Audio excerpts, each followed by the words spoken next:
Pai, do Filho e do Espírito Santo. Amém. Queridos irmãos, acho que todos conhecemos mais ou menos a história do Antigo Testamento de David e Golias.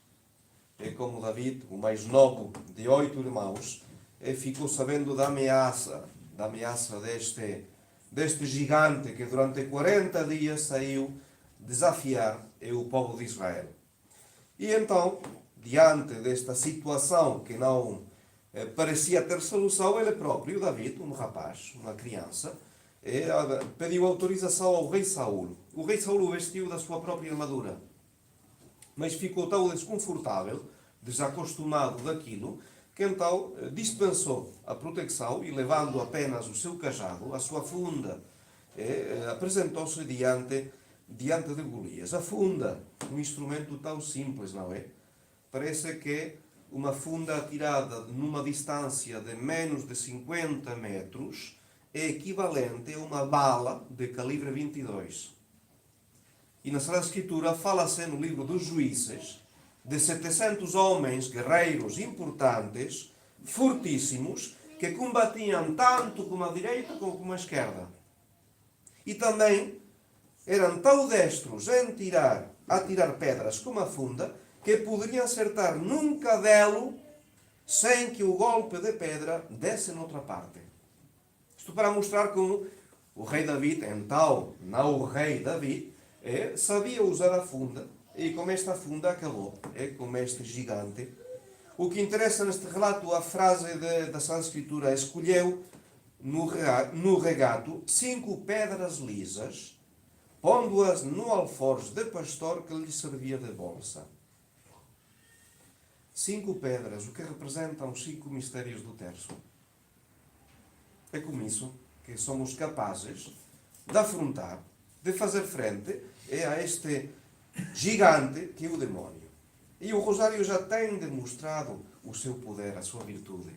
Quantas vezes? Já não só no início, na sua história, quando foi revelado a São Domingos contra os albigenses, o que uma cruzada militar não conseguiu, foi conseguido por São Domingos nesta pregação do Rosário. Não pensamos também só na vitória de Lepanto contra os turcos, graças ao Rosário. Limitemos o êxito e o sucesso do Rosário no século XX contra o comunismo. Porque é uma união íntima entre Fátima, o Rosário e o comunismo. O Rosário é apresentado como antídoto contra o comunismo. E no mesmo momento, no mesmo ano de 1917, em que Lenin prometia na Rússia o triunfo do comunismo, Nossa Senhora assegurava em Fátima o triunfo do coração imaculado de Maria. Mas ao mesmo tempo advertia para o flagelo dos erros da Rússia. Os erros da Rússia, o quê? Viver como se Deus não existisse. Então, Nossa Senhora mostrou à humanidade o antídoto para lutar contra este veneno intrinsecamente mau, como dizem os papas, do comunismo. E há maneira de mostrar como este Rosário foi a arma contra o comunismo. Temos 3 exemplos que podemos dar. O primeiro, a Áustria, 1955. Após a Segunda Guerra Mundial, parte do território austríaco ficou sob domínio comunista. Todo foi feito para afastar os comunistas da Áustria. Todos os meios diplomáticos foram empregados. E o que salvou a Áustria do comunismo foi o Rosário. Foi um padre, Petrus Pavlicek, que constituiu uma cruzada reparadora do Santo Rosário. E foi em toda a Áustria, em todas as cidades, vilas e aldeias, que a gente se comprometeu voluntariamente a rezar o terço, a rezar o Rosário, em uma determinada hora. Isto é, 24 horas por dia havia austríacos que estavam a rezar o terço para evitar o comunismo na Áustria. 500.000 austríacos, pelo menos, ficaram inscritos nesta confraria. De tal maneira que, em 1955, o que humanamente falando não podia acontecer, aconteceu. As tropas soviéticas abandonaram o país, o território austríaco, o que foi considerado por todos, mesmo pelos obispos católicos da Áustria, foi considerado como um milagre. 1955, Áustria. 1964, Brasil. Brasil também foi poupado de uma invasão, tal como aconteceu em Cuba. Estava prevista, calculada, a invasão do comunismo em Brasil. E foram as mulheres, como seus terços, que saíram nas ruas a rezar em voz alta e a pedir: Mãe de Deus, salva-nos do destino fatal e do sofrimento das mulheres martirizadas de Cuba, Polónia, Hungria e outras nações escravizadas. E também o cardeal arcebispo de Rio de Janeiro colocava os católicos em guarda, pedindo oração e penitência segundo o Espírito de Fátima. E aqui também, o que humanamente parecia impossível, porque tinha sido paciente e diabolicamente calculado, colapsou como um castelo de cartas. E o 31 de março de 1964, sem conflitos armados, sem derramamento de sangue, Brasil escapou também ao comunismo. Áustria, Brasil e temos também Portugal. Em 25 de abril de 1974, os comunistas alcançaram o poder em Portugal. Nessa mesma noite, um grupo de fiéis foram a Fátima para rezar. E pensaram: temos de constituir uma cruzada do Rosário para evitar que o comunismo se instale aqui em Portugal. O bispo de Fátima parece que não achou prudente lançar a cruzada desde Fátima e começou em Guimarães. Cruzada Nacional do Rosário em Portugal. E foi isso, durante 18 meses portugueses a rezar o Rosário por esta intenção, o que conseguiu, em novembro de 1975, evitar afastar os comunistas do poder. Áustria, Brasil, Portugal. Isto não aparece nos manuais de história. Disto não se fala, claro, mas está aí. E o poder do Santo Rosário.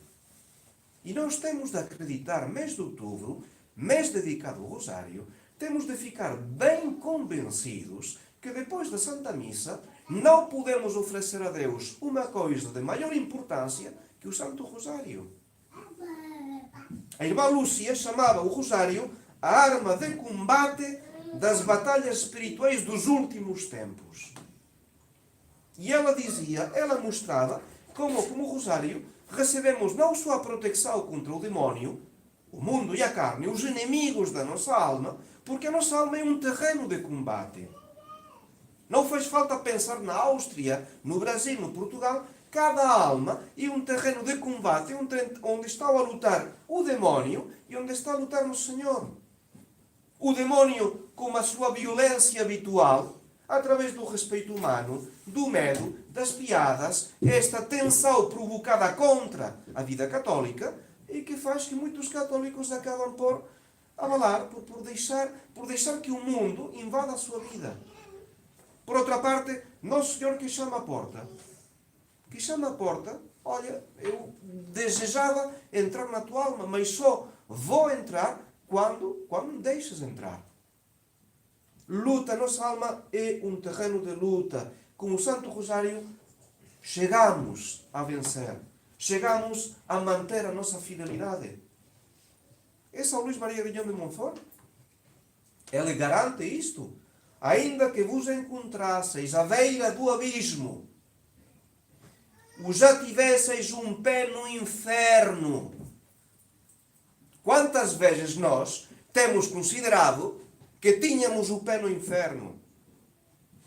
Nós próprios, quantas vezes eu já tenho o pé no inferno? Mesmo se já tivesseis um pé no inferno, ainda que tivesseis vendido vossa alma ao diabo, ainda que fosseis um herege endurecido e obstinado como um demónio, cedo ou tarde vos converteríeis e salvaríeis, desde que, vos repito, e notai as palavras e os termos de meu conselho, rezeis devotamente todos os dias o Santo Rosário até a morte, para conhecer a verdade e obter a contrição e o perdão dos vossos pecados. E um santo não está a falar no ar, não está a fazer poesia, dizer, não, o Rosário tem de ser... Não, está a falar de experiência. O que diz aqui, ele o viveu nas almas. E viu o fruto do Rosário em almas que estavam perdidas. Viu o resultado. E todos conhecemos a frase da irmã Lúcia. Não há problema, por mais difícil que seja. Por mais difícil que seja, impossível para os homens. Seja temporário e, sobretudo, espiritual. Seja referente à vida pessoal de cada um de nós. Ou à vida de nossas famílias. Do mundo ou comunidades religiosas. Ou à vida dos povos e nações. Já o temos visto.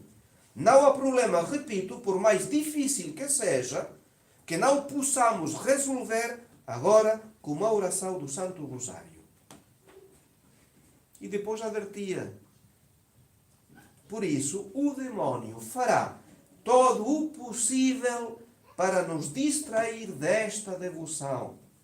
Nos colocará uma multidão de pretextos, cansaço, ocupações, etc., para que não rezemos o Santo Rosário. Então, eu acho que simplesmente lembrar-nos desta arma espiritual que é tão importante para um católico. E comprometermos cada um de nós, neste mês de outubro, vou rezar o terço. Não posso deitar-me sem ter rezado o terço. Segundo, tenho possibilidade de acrescentar mais um terço, mais um segundo terço, rezo o rosário. Quando temos tempo, por que não aproveitá-lo bem?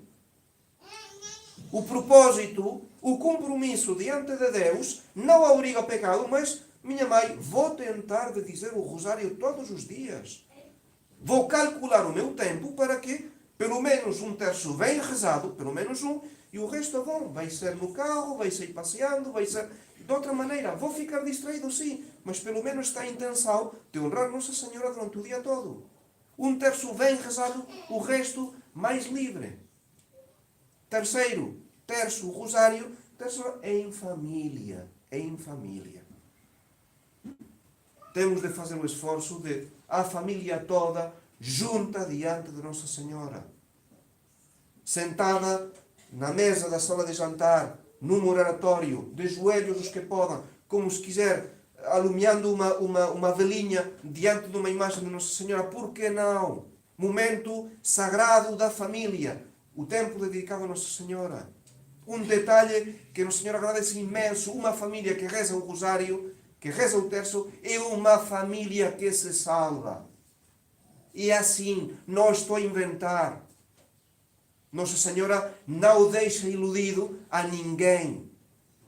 Então, este compromisso pessoal, compromisso que não obriga, não é uma promessa, não é um voto, é simplesmente este desejo de agradar a Deus. E de cumprir com esta intenção. O Senhor pediu oração e pediu oração no terço, no rosário. E Francisco se salvou e se santificou graças ao rosário. E o que aconteceu com Francisco deve acontecer conosco.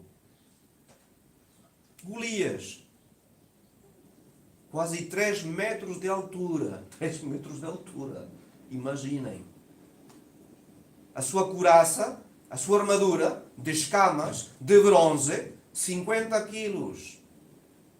A ponta da sua lança, a ponta de metal da sua lança, 6 quilos. É um monstro. Mas Davi, consciente de que estava a lutar em nome de Deus, fez frente a este gigante. E disse, tu lutas assim, tu lutas pelo teu povo, eu luto em nome de Deus. E vou ter a vitória e vou cortar a tua cabeça. Neste espírito temos de gastar o nosso terço. Neste espírito, simplesmente de fidelidade a Nossa Senhora, de petição, de conversão da nossa alma. Conversão do pecado à graça, conversão da graça à santidade. Há uma segunda conversão. Este desejo e esta decisão de entregar-se completamente a Deus, graças ao Santo Rosário. Então, simplesmente, neste mês de outubro, façamos diante de Deus tomemos este compromisso. Minha mãe, tenho de rezar o Rosário, tenho de rezá-lo melhor, tenho de fazer um esforço. Cada vez que tenha o terço entre as mãos, realmente é para vós, é por estas intenções, as que eu ponho voluntariamente, eu vou tentar realmente de agradar a Deus, de agradar a Nosso Senhor, de consolar. Sabemos que o terço é como o Santo Rosário, nos santificaremos. Sabemos que como o Santo Rosário nos salvaremos, consolaremos Nosso Senhor e obteremos a salvação de tantas e tantas almas. Em nome do Pai, do Filho e do Espírito Santo.